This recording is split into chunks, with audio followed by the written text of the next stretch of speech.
I'd now like to introduce U.S. Representative Scott Perry. Thank you, Congressman, for joining us today. We appreciate you making time, and we look forward to hearing what you have to share.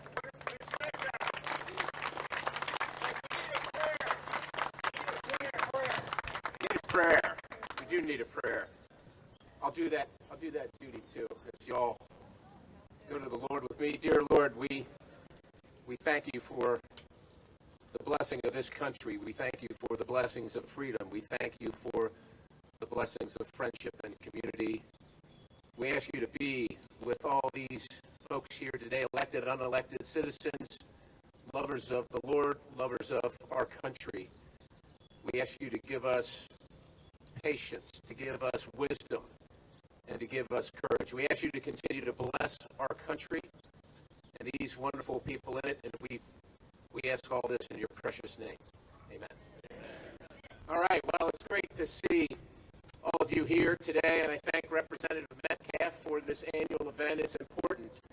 It's important that we continue to do this. Let me also thank my colleagues, or my former colleagues. We're all citizens, right? These are all our employees. I'm one of your employees. We work for you. But not everybody comes out and stands on the Capitol steps in support of tough issues. Not everybody does it, and so it's important that we acknowledge the ones that are willing to do it. Thank you.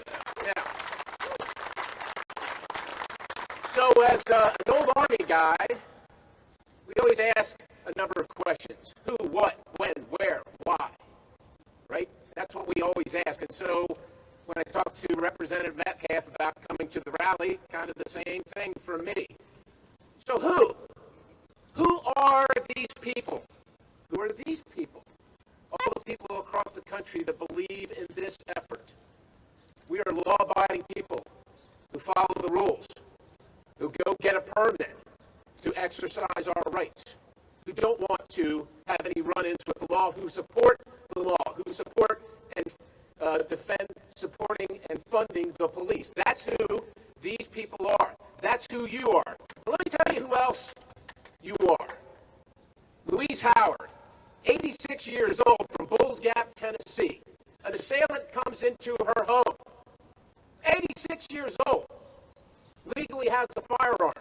Gets into a scuffle with the person that comes into her home and has to fight over the firearm. Ends up discharging the firearm, misses the assailant, but the fact that she used her firearm to defend herself scared the assailant away. She lost her purse and some other things, but she kept her life. That's who we are. That's who you are. A concealed carry permit holder, a woman, and her daughter in Cocoa, Florida. She went shopping at a convenience store, attacked by two guys who held her up, used her firearm.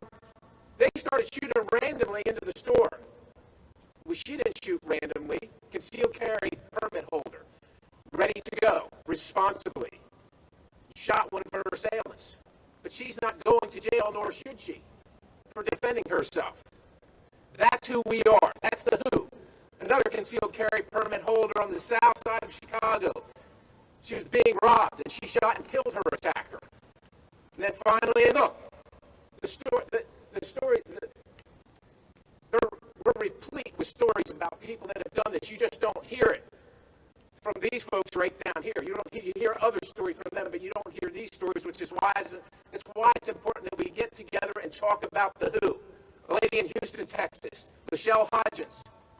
Two men tried to rob her, and she shot one of her assailants as well and saved her life. That's who we are. And just to be clear, Asian gun ownership rose by 46% in 2020. Just think about that, okay? That's who we are. That's who we are here. Black American gun ownership rose by 60% last year. 60%. 8.4 million Americans bought a firearm to protect themselves and avail themselves to their constitutional rights last year alone. And people say, well, we don't really rally. That's the other side. That's other people. We don't rally. Well, we do rally. This is like-minded people who think constitutional rights are important. They think so, and I think so too. And just because we're law-abiding citizens doesn't mean that we want want to be turned into criminals by Biden administration or, quite honestly, by state administration that just wants to change the rules somewhere in the middle of the game. Or we don't want to be made into criminals because the administration doesn't want to fund our policing concerns and then forces us to have to defend ourselves, and then we're worried about our lives and our livelihoods after the fact. So when do we have to do this? That's the who, the when. For my whole life, we've had to defend this portion of the Constitution. It's unacceptable that we've had to, but we have to. We had to do it yesterday. We have to do it today.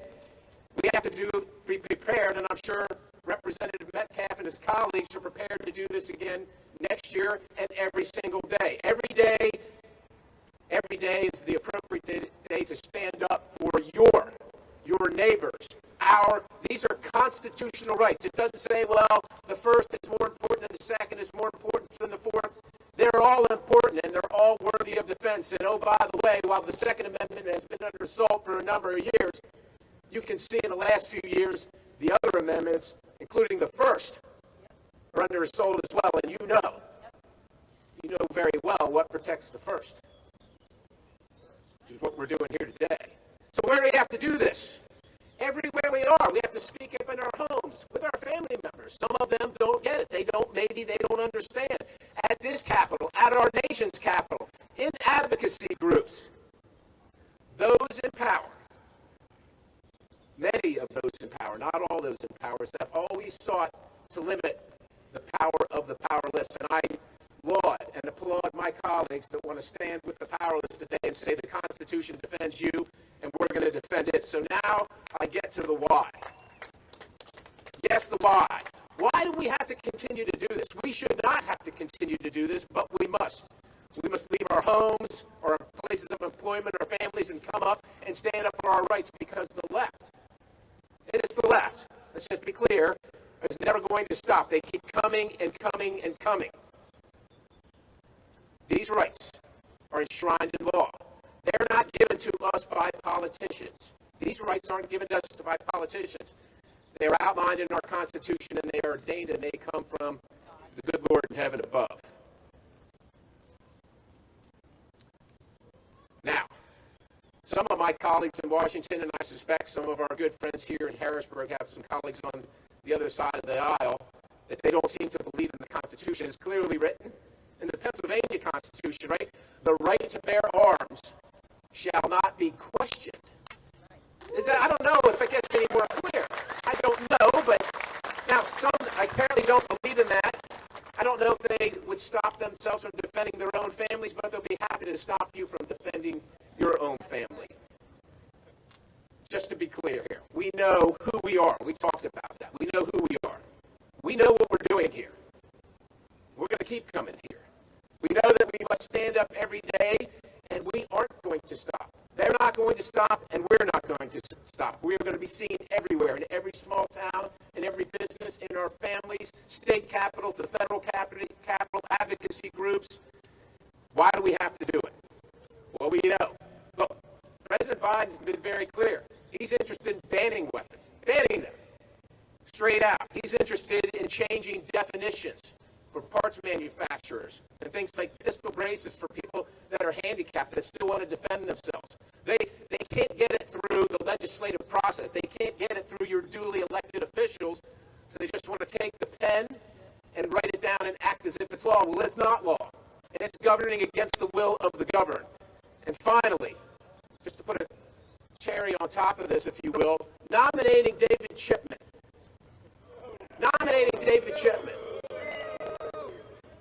To stand in judgment over law-abiding people will not be accepted by these people, or should not be accepted by America. We know why the individuals who founded this nation, the greatest nation on the planet, knew the right to bear arms must be protected. Not only does it protect the First Amendment, but every single bit of the Constitution and the very republic itself. And I'm very proud. And I'm very honored to stand with my colleagues and with you, the American people, to say that we are going to stand firm and protect our God-given constitutional rights. God bless you. Keep standing.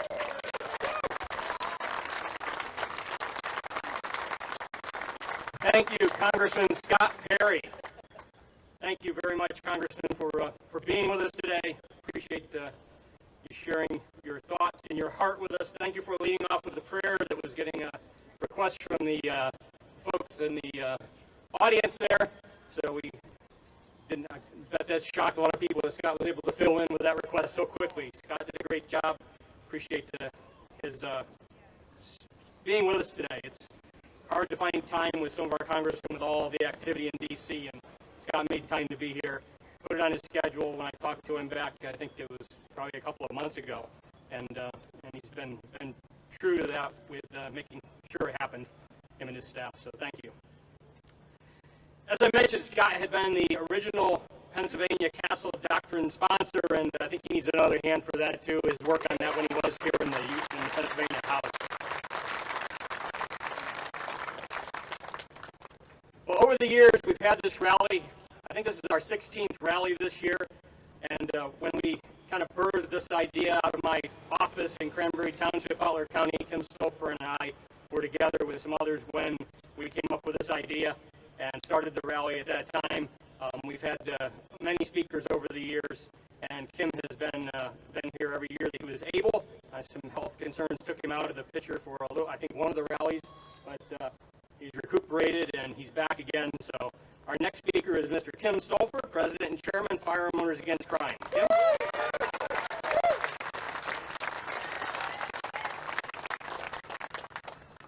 Good morning, everyone. You're here for the Second Amendment, right? We're citizens. We believe in our rights, right? My name's Kim Stolfer. I've been doing this for 37 years. I do this for you, for my kids, for my grandkids. First, I want to ask, how many veterans are out there right now?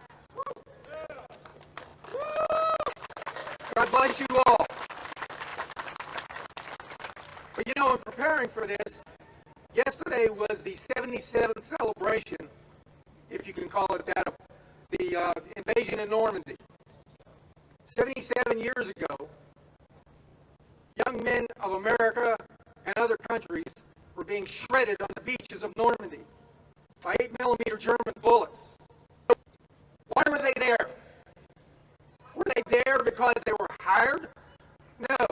They were there defending a principle, a concept, a belief that America is America, a land of the free, that the Bill of Rights applies. I was in the Marine Corps.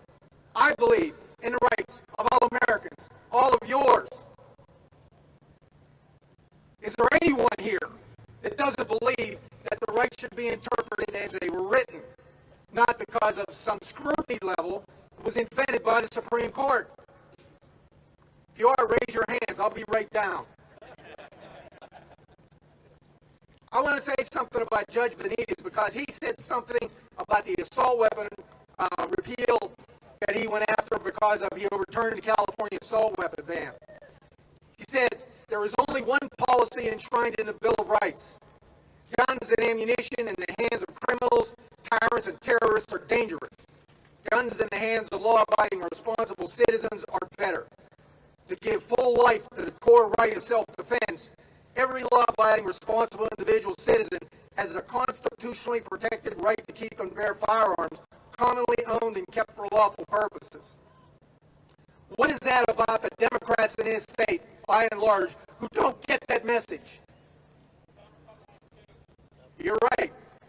Some Republicans. But any legislator that doesn't understand that, I want to ask you to look at the tape, the video of Chairman Rob Kauffman's hearing on constitutional carry and preemption law, House Bill 659 and House Bill 979.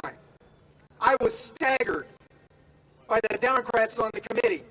To a man, they chose to be against the rule of law, to be against the Constitution.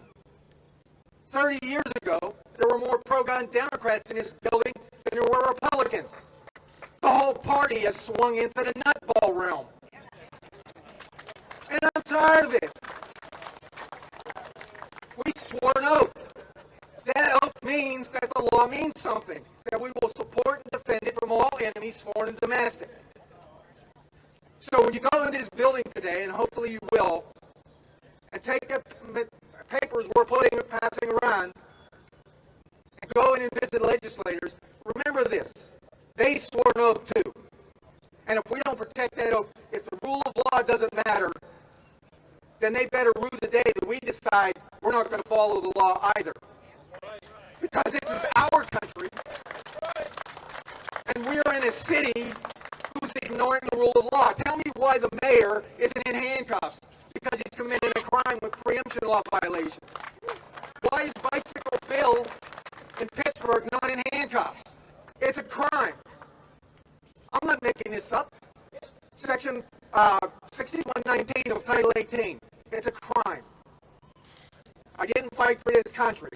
My friends didn't die in Vietnam so that people can just shred the Constitution at will.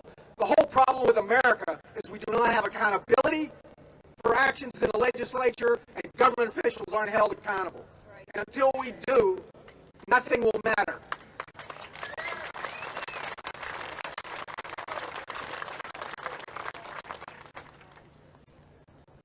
So I want to just conclude with this. Anti-gun groups and some politicians claim the moral high ground that every gun control law works. I'm telling you, those gun control laws you support kill Americans and kill Pennsylvanians. And if you don't start realizing that, you should be held accountable. God bless America. God bless you all. And let's fight for our rights.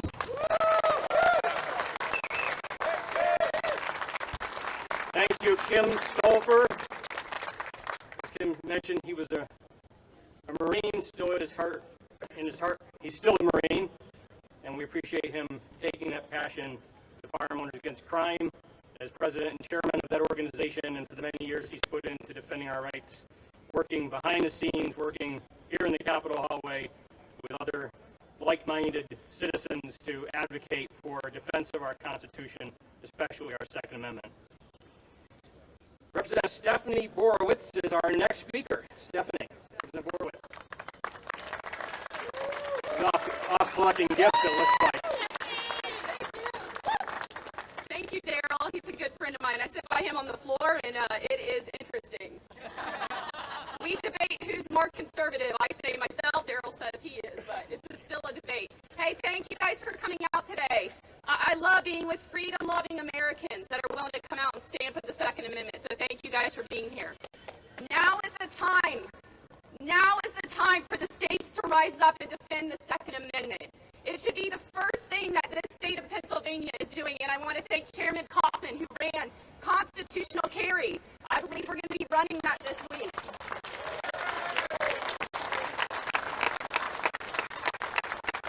These bills must run constitutional carry. Representative Bernstein has that, and Senator Dush in the Senate. House Bill 357, Daryl Metcalf has, Representative Metcalf has in the House. It will protect the Second Amendment if the federal government tries to come in and harm our Second Amendment rights. We also have the Second Amendment Protection Act in the Senate. These are critical to making sure Pennsylvania has the Second Amendment in its stance. I also have legislation, I patterned it after West Virginia, to eliminate the sales tax on gun purchases. I mean, it's only common sense. It is only common sense that our rights should not be taxed. And gun manufacturers should have tax credits so that they come to Pennsylvania and they stay in Pennsylvania. We have had a few huge wins. As much as it seems we're in perilous times, which we are, an all-out assault on our freedoms and liberties in the Second Amendment. And as much as we're in perilous times, God has allowed our Supreme Court and President Trump to put in 3 justices to protect our rights and our liberties and the Second Amendment. We just had a huge win in the Supreme Court. Did you guys see that? 9-0. Let me say that again. 9-0 to protect the Second Amendment and the Fourth Amendment. You want to know why? Because the Founding Fathers had that. The British, the redcoats, would come in and just seize their guns, seize their ammos.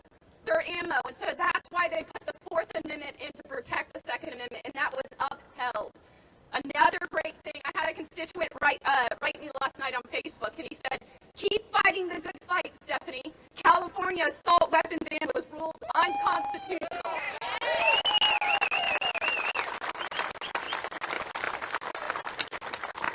Two huge wins for the Second Amendment. The Second Amendment is the reason why we are still free today. Even after tyrannical governors overstepped their authority this last year, they knew that we were still an armed population. And that is what keeps us free. It defends all of the rest, right? The Second Amendment defends all of the other rights. But they continuously try to shove down our throats gun control. And listen, I've said this before, it's not gun violence, it's gun control, because it's all about control. They try to soften the word so people fall for it. Well, we're calling their crap, right? It's gun control. It's all about controlling law-abiding citizens, as Congressman Perry said. It's all about controlling law-abiding citizens that are here today. There's an amazing 2-minute clip of a Holocaust survivor. And she tells Americans she came here, and she lives here. I hope she's still alive. And it's only about 2 minutes. Go find it on YouTube. And she says, have guns, buy more guns, and you have to have ammo, because the guns won't work without the ammo. She's like 95 years old. And she said, buy more guns, buy more ammo. To Americans, warning us, keep your Second Amendment. Because as long as we are an armed population, the government fears us, and other countries fear us because of it. May our resolve today be strengthened as we leave here to stand up and defend all of our liberties and our freedoms, because nothing else matters. Freedom comes through Jesus Christ and Him alone. And it's worth defending at all costs. Thank you so much.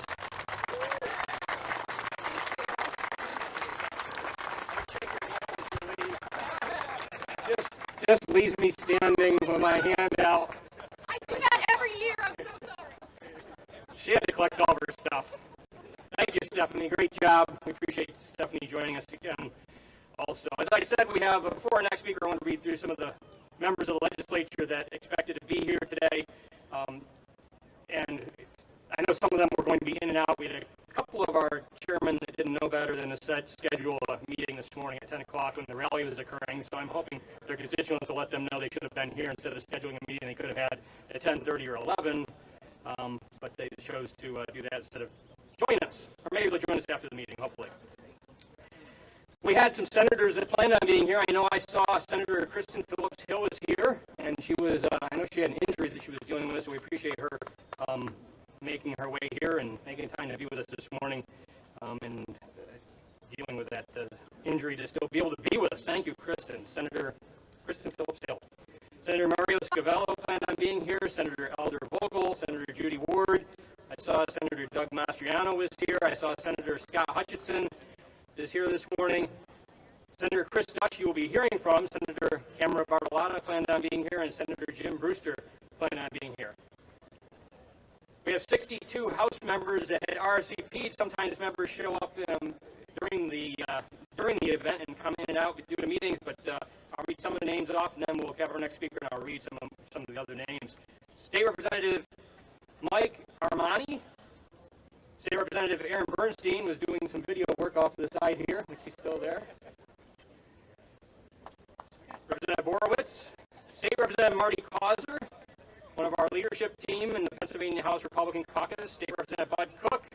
I know Bud must be here because I think he would be admonished by his mom if he wasn't. State Representative Eric DeVanzo. State Representative Cheryl Glozier. I always mess up Cheryl's name. Hopefully I got it right this time. I know I saw State Representative Russ Diamond. You're going to hear from State Representative Matt Dowling. State Representative George Dunbar is one of our leadership team in the Republican Caucus. George is here. State Representative Torrin Ecker, I saw Torrin. State Representative Mindy Fee, I saw Mindy. State Representative Jonathan Fritz. State Representative Mark Gillen was called to duty in one of those untimely meetings that were called, but Mark was planning on joining us again. State Representative Barb Gleim. I saw State Representative Jim Gregory, State Representative Joe Ham, Dave Hickernow, Rich Irvin, Lee James. I saw State Representative Mike Jones here also. There he is.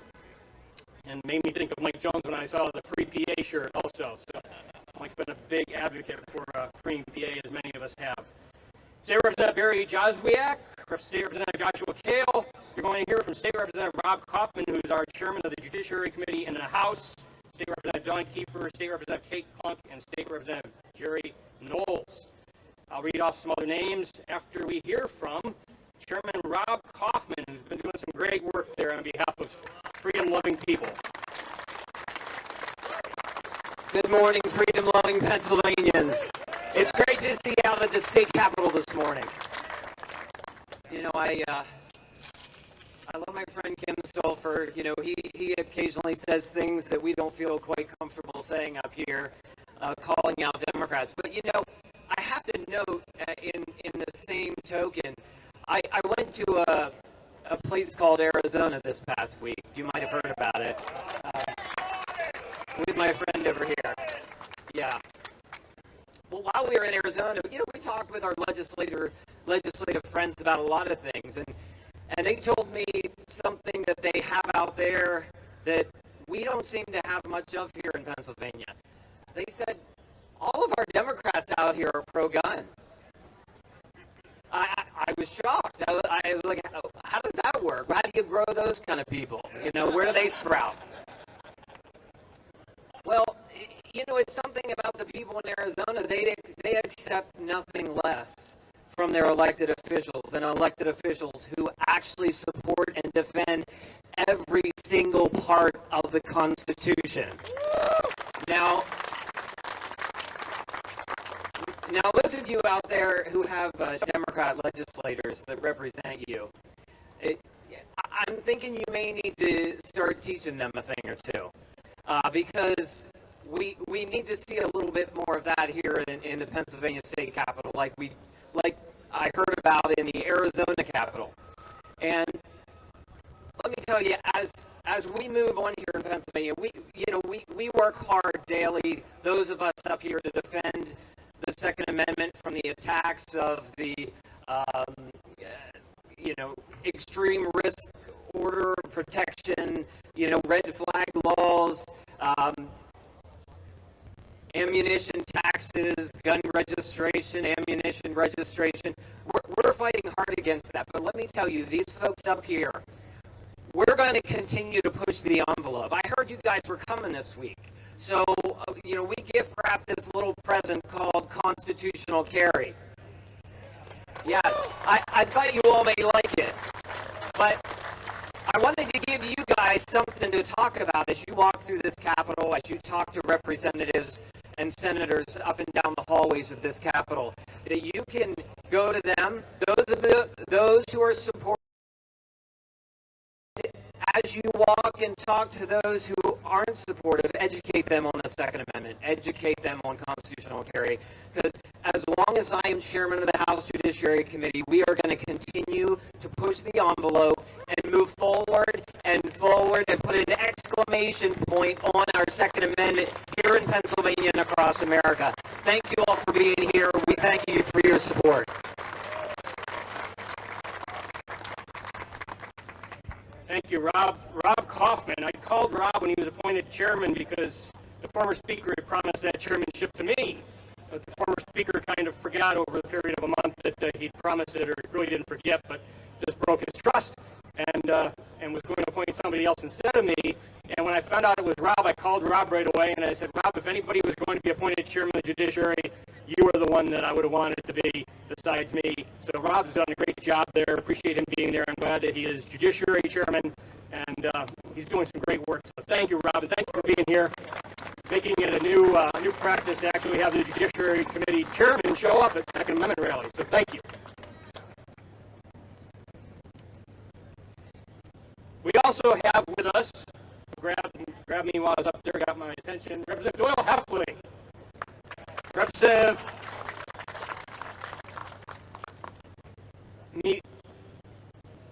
Malou, Representative Malou McKenzie.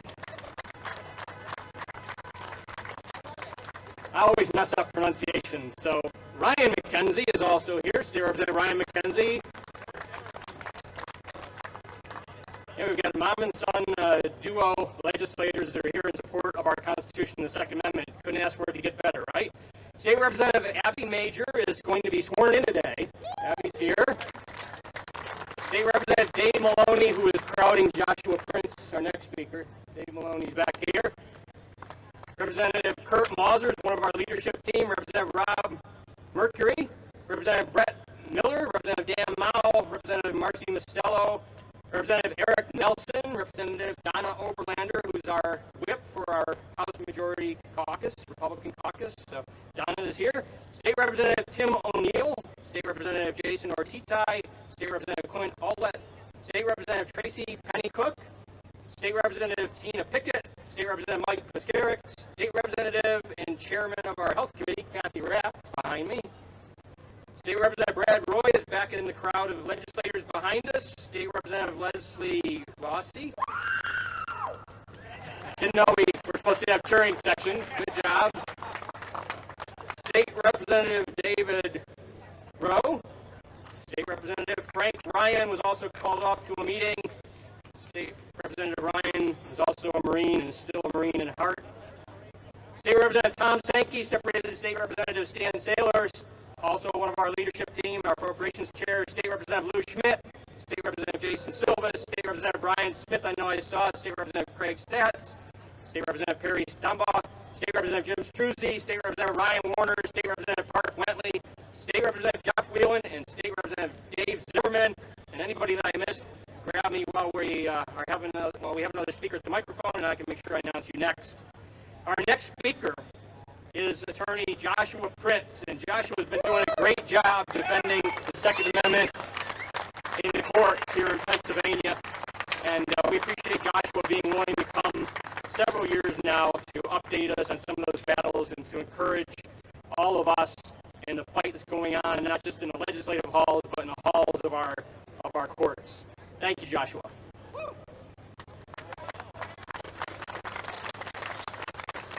Wow.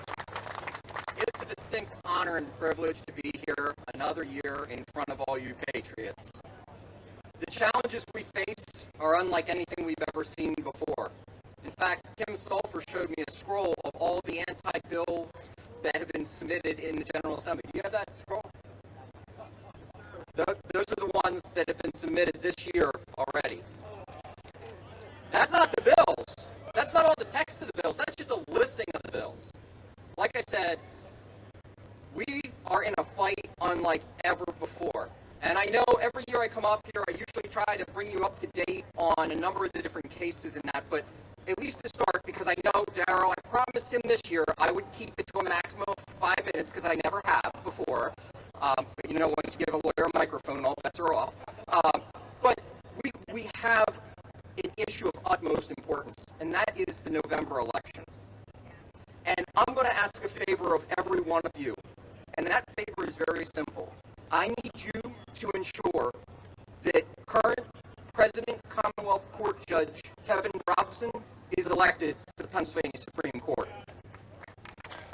I need you to ensure that. I'm sorry. Okay, that's my fault. I did not. Okay, I'm sorry, Darryl. I did not know that. With everything coming up, we need to know about elections. We need to know about the tests that we're facing. We have two cases that are of paramount importance coming up.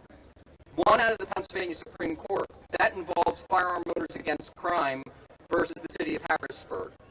That decision will decide what is necessary to ABR for standing purposes in order to challenge an illegal firearm ordinance that a municipality may pass. Oral argument was back in December. Any day now we could see a decision on that. We also have a case pending in front of the Commonwealth Court. That's firearm owners against crime et al. Versus the city of Pittsburgh. There, we were successful in enjoining the city of Pittsburgh's 3 illegal ordinances, and they appealed. As Kim Stolfer said, violations of preemption found in Section 6120 are misdemeanors of the first degree per Section 6119. Yet we never hold our elected officials accountable. District attorneys do not prosecute them for violating the law, yet they'll prosecute you and I. This needs to end. We also are seeing a number of challenges at the federal level. We saw the Bureau of Alcohol, Tobacco, Firearms, and Explosives recently put out that they are going to enter into rulemaking to regulate what constitutes a frame or receiver. Now, some of you may remember from last year's rally, Attorney General Josh Shapiro tried to do that here in Pennsylvania. And I went into court and we got an injunction against it. Judge Robson held that Attorney General Josh Shapiro and the Pennsylvania State Police violated the constitutional rights of the residents of this Commonwealth by implementing that regulation. Now think about that. The Attorney General of the Commonwealth violated the constitutional rights of every resident in Pennsylvania. Good question. How come? Once again, we see our elected officials not held responsible, and it's a theme, and it needs to change. We just recently, a week and a half ago, saw a phenomenal Second Amendment decision out of the Commonwealth Court, and very few people are aware of it. Judge Robson issued a decision finding that Stroud Township's regulation of home ranges was violative of the Second Amendment and overturned the trial court's decision. So we are having success, but the fight never ends. So I'm going to leave you with this. We are in the fight of our lifetime. We need to get out. We need to understand that elections have consequences. We need to become informed. We need to know who's running for office and their positions. And we need to get out and vote. And I'll leave you with this. In the near future, don't be surprised if you see my name on a statewide ballot. Thank you. Thank you, Attorney Joshua Prince has been doing some excellent work in the courtroom as Chief Counsel of Firearms Industry Consulting Group.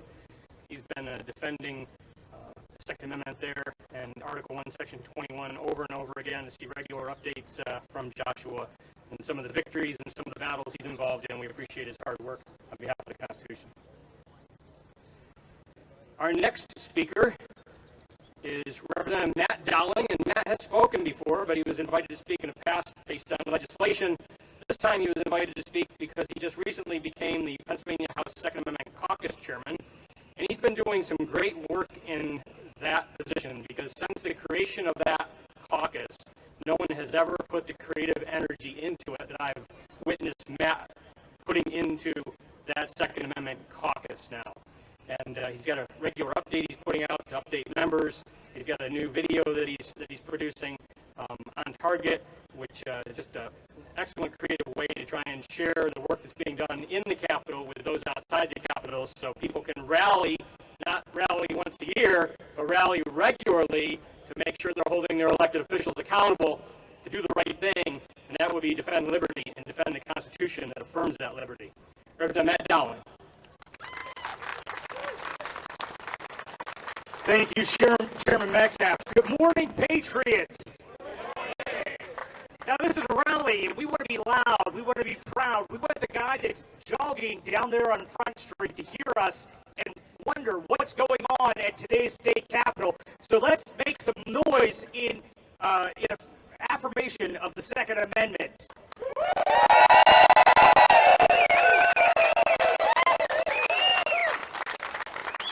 I'm Matt Dowling, and I'm blessed. I'm blessed because I got out of bed this morning. I'm blessed because Chairman Metcalf invited me to address all you fine folks that made this trip to the state's capital. I'm blessed because my sons and my gorgeous wife and some of my closest supporters are here with me today. I'm blessed because I have the opportunity to serve the Pennsylvania House of Representatives as the chairman of the Second Amendment Caucus. And I'm blessed because I live in the United States of America. Now, as Americans, as Pennsylvanians, we are all blessed that that our forefathers had the courage and the foresight to protect our rights to keep and bear arms. Not only in the U.S. Constitution, but in Pennsylvania's Constitution as well.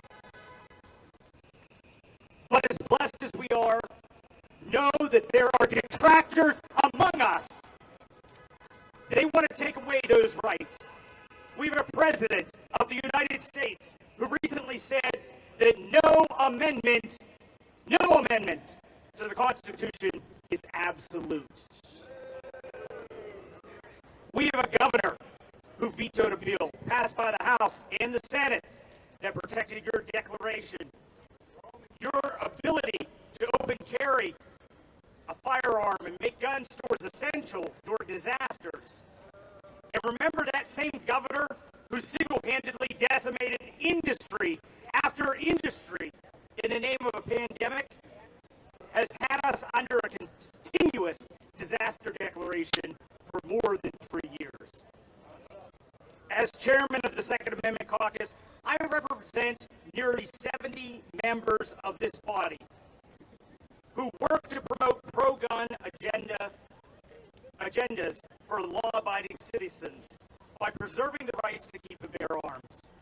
Member legislators of the Second Amendment Caucus are committed to rejecting proposals that aim to weaken Pennsylvania's constitutional rights. But as hard as these fine legislators work, anti-gun activists are working just as hard. In our very body, more than 26 anti-gun bills have been introduced, and Kim has that long list.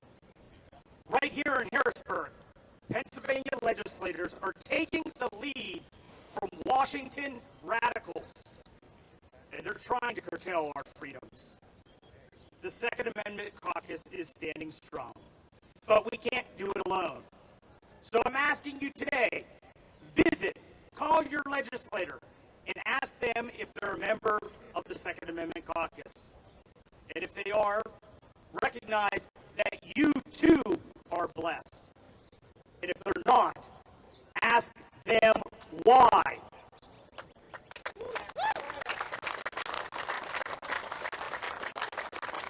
We need every person tasked with representing our rights to help keep people like Biden, Pelosi, and Wolf away from our guns.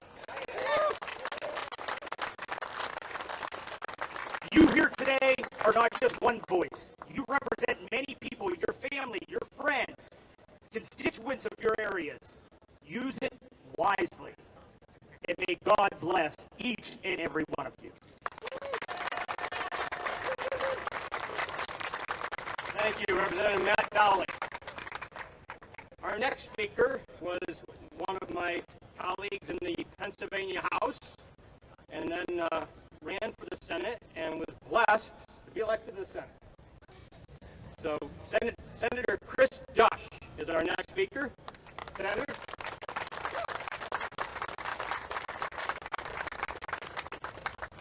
Thank you. Thank you. Thank you, Daryl. And, wow. Hello, Patriots. Part of the reason I'm up here today is because I have the concealed carry permit bill over in the Senate. And the right of the Pennsylvanians under Article 1, Section 21 doesn't say except. It doesn't say except when you're carrying it concealed. We have an indefeasible right to carry that is guaranteed by the Constitution of the Commonwealth of Pennsylvania. Article 1, Section 21 says the right of the people to bear arms in defense of themselves and the people shall not be questioned. It's even more strongly worded than the U.S. Constitution. But how did we get there? July 4th, 1776, something very, very unique happened. Up until that point, sovereignty belonged to kings and parliaments but mostly kings. July 4th, 1776, the sovereignty fell to the American people.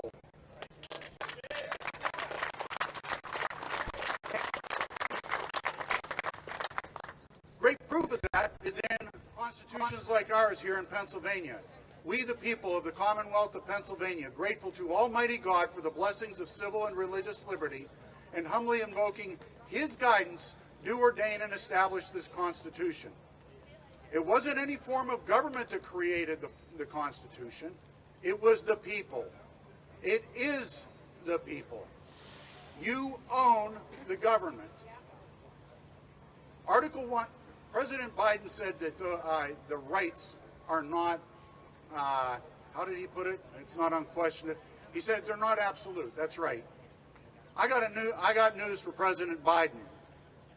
Article 1, Section 25 of Pennsylvania's Constitution says to protect the people against usurpation of the government of the powers that we've invested shall be exempt. Everything in Article 1 is accepted out of the powers of the government and shall forever remain inviolate. That's the exclamation point.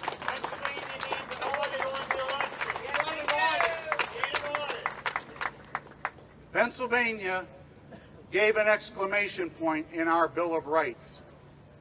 And even in Article 1 comes before the legislature. It comes before the law, the subsequent law, the ultimate law of the land, and then the subsequent laws that the legislature, your Rules Committee, set up. The executive and judicial branch are under the law, literally and figuratively. Now let me ask you something. Since 1791, no change to the Pennsylvania Constitution has occurred without the consent of the people. Those changes, we had a couple of them. God bless every one of you who voted out there to make it happen. But those changes didn't happen without your vote. Have you or any of your ancestors ever given authority to the judicial branch or to the executive branch to write law? No. Where do they think they can assume, like our Attorney General and others, that they can do that? Ever since America was founded and the Republican form of government that our U.S. Constitution gives and guarantees to every state, we have people who have been trying to get us back into tyranny. Yes. Our Constitution is that protection. The real exclamation point is Article 1, Section 21 of the Pennsylvania Constitution and the Second Amendment to the U.S. Constitution. That is the ultimate guarantee of every other right in our constitutions. We have the duty to respond and to protect against tyranny. One story I'll leave you with. I'm a retired Master Sergeant. Thank you. In the Pennsylvania Air National Guard, we're the guys that would arm up and come out if we were activated to help enforce law. I've done it down at the border in New Mexico. But every one of my troops, when I got them in, I asked them, you've taken an oath to support and defend the Constitution. If the president activated you and ordered you to go out and confiscate people's firearms, would you do it? Far too many of them said that they would. Here's my point. What I did, I said, there were people in Nuremberg, Germany that were hanging from the end of a rope for saying I was just following orders. We had, my base commander was there at one of those training sessions, and I turned to him and I said, "Sir, I'll come in and arm up, but I'm putting the guy in handcuffs that gave me the order." Colonel Dutton, he laughed and he said, "Sergeant Dush, I have no doubt you'd do it." He said, "But I guarantee you they'll have relieved me of command before it gets to that point." Now here's a bit of encouragement. I've had the tables flipped. I used to be an NCO doing promotion interviews, promotion boards for junior enlisted personnel. Last week, I had 1 general officer and 4 colonels who were up for becoming general officers in the Pennsylvania Guard. I'm the one conducting the promotion.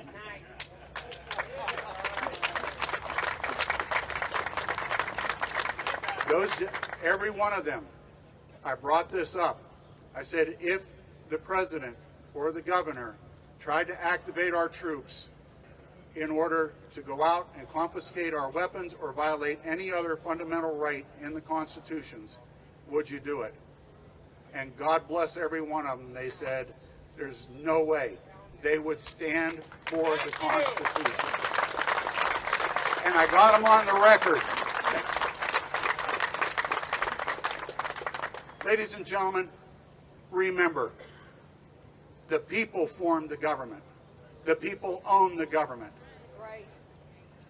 Every time somebody in the executive or judicial branch tries to usurp the authority of the legislature and create law by the stroke of a pen, you've got to take a stand. Every time a legislator tries to introduces a bill to try and usurp your rights, you need to hound them and make sure that they know there are a huge group of people out here willing to stand and willing to defend the Constitution. God bless every one of you for coming out here. Thank you.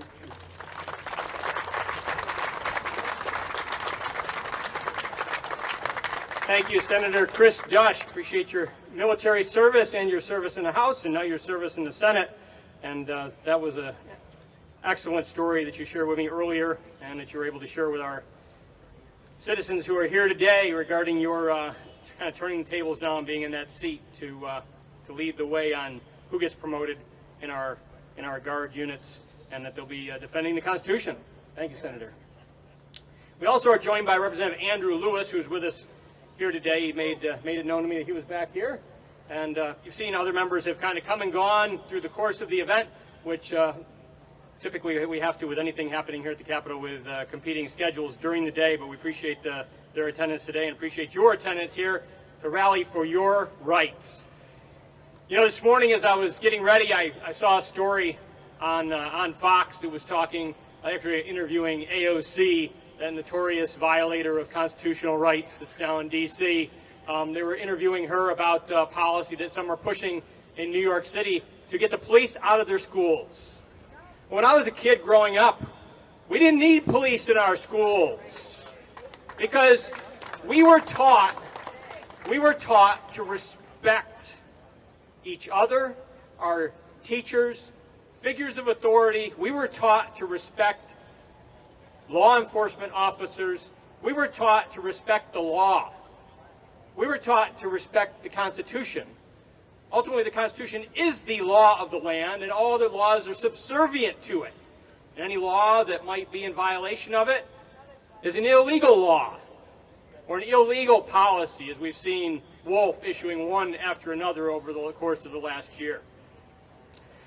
When I grew up, we were taught how to handle firearms in a responsible manner and what they were to be used for. I was taught to not point it at anything that I didn't want to harm. And that was through a hunting course. And then later I enlisted in the United States Army at the age of 17, and I was taught to point it at the enemy, if need be. But once again, you don't point a firearm unless you intend to harm somebody with it. And there's far too many people out there that are harming people with firearms. But they're not the law-abiding citizens that are here. They're not the millions of people that have been buying firearms over the last year. They're not the people that are in the statistics that Congressman Scott Perry referenced for the number of Americans of Asian descent or those Americans that are black or those Americans that are minority that are buying firearms. They've been buying firearms as law-abiding citizens to defend themselves.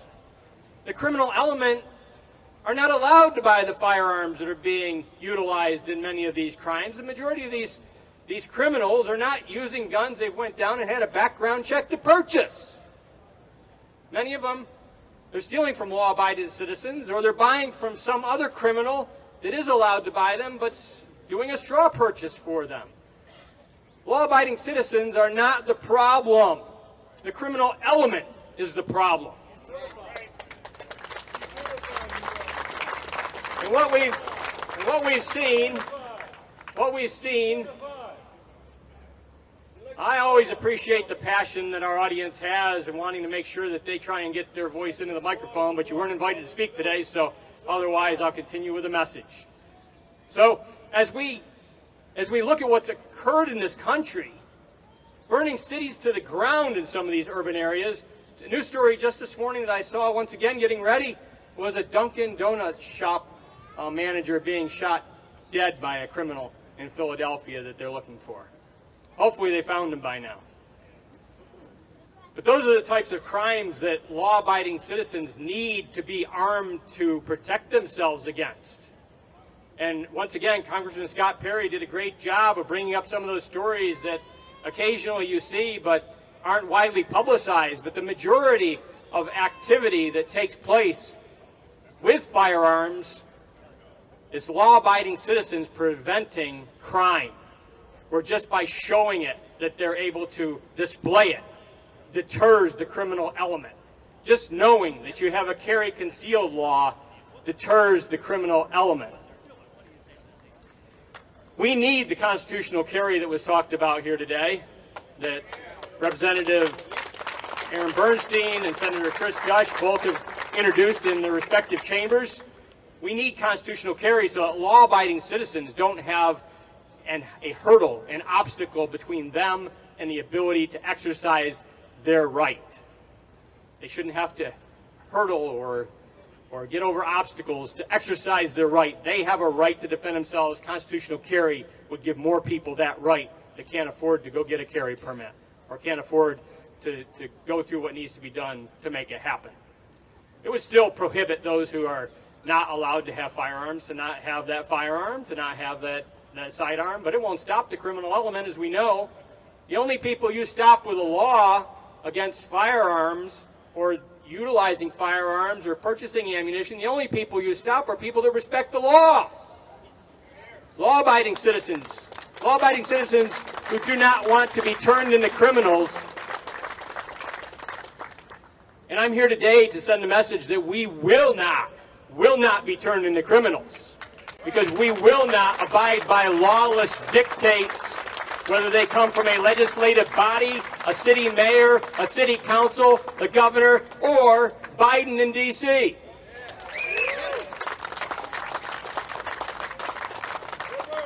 We also have a preemption law that I was working with Kim Stolfer many years ago on, that we crafted after what was done in Florida with their preemption law, to go after local officials and local governments that were violating your constitutional right to bear arms. That legislation has been introduced over and over. It was actually passed in a bill that I had years ago. It's signed into law. The courts at the time struck it down due to the way that it moved through procedurally, which I think they were really striking it down more because of the issue than how it was actually procedurally advanced. But we continue to reintroduce that, and Representative Matt Dowling, who's our Second Amendment caucus leader in the House, is the prime sponsor this session of that bill, and that bill needs support also. Now, the bill that I've reintroduced that we drafted years ago, before Trump, because once President Trump was in, President Trump was working to defend the Second Amendment from the federal level, and the Congress wasn't moving on those radical policies that we now see Pelosi and Biden trying to advance with Schumer to try and disarm law-abiding citizens. But there was a reason to reintroduce House Bill 357 this year, and that's to make sure that we have a component to our fight that's going to tell the federal government we will not allow any new federal dictates on gun control to be allowed in Pennsylvania. We will not allow any further congressional violations of our Second Amendment. We will not allow any executive orders that violate our Second Amendment, nor will we allow any court decisions from the federal level that would violate our Second Amendment.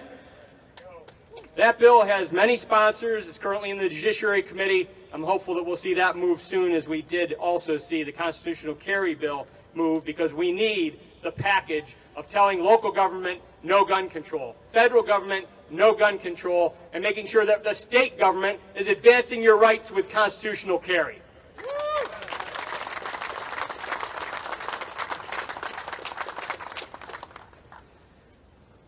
You know, I've been working through a book on Frederick Douglass, and in the chapter now on some of his work on abolition of slavery and against the law that would allow for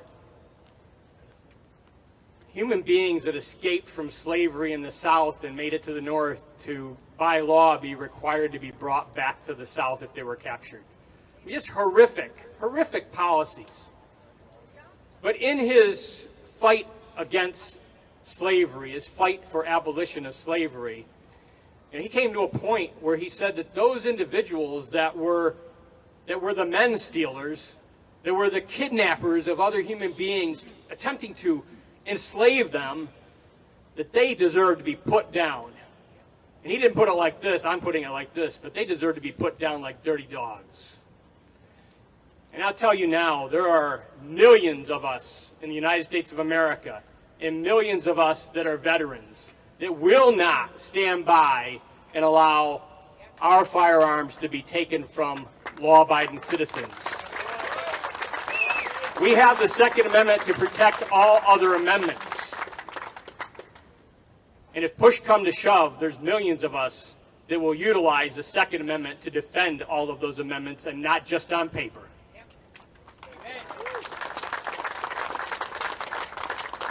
So at this time, normally we have folks that break up into teams over the years and lobby through the Capitol. If you're able to make your way through the Capitol hallways today, I know there'll be some folks that will be happy to have you join them, that might have some teams going through to knock on doors and lobby legislators to keep their oath of office, defend the Constitution, defend the Second Amendment. We do have security in the back of the Capitol. If you're carrying and you want to go into the Capitol, you want to enter through the back so you can check your firearm there, and they'll lock it up for you in a locker that's provided, and then be able to give that to you when you leave the Capitol.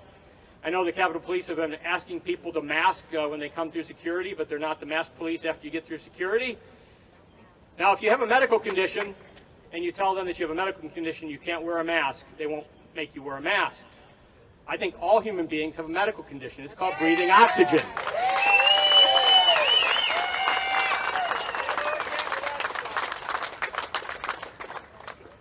Well, we need to stand up for the Second Amendment, and there's a lot of passion for that over the years. And we've seen a lot of passion generated, and this lady down here has been displaying a shirt that says Free PA. We've seen a lot of rallies here at the Capitol. There's still an ongoing lawsuit that I'm a plaintiff in with some others to fight the wolf unconstitutional actions of shutting down businesses, telling people to stay at home under house arrest, and telling people to reduce their gathering limits. All of those were unconstitutional, just as telling somebody to put a piece of cloth over your face and restrict your breathing is unconstitutional. We need to stand up for our constitutional rights, all of them, and we're only able to by standing up for the Second Amendment that protects the First and all others. Everyone have a great day. And thank you to God for blessing us with another beautiful day to hold the rally. No rain this morning. Praise to God for a beautiful day and a beautiful time to be together. Have a great day.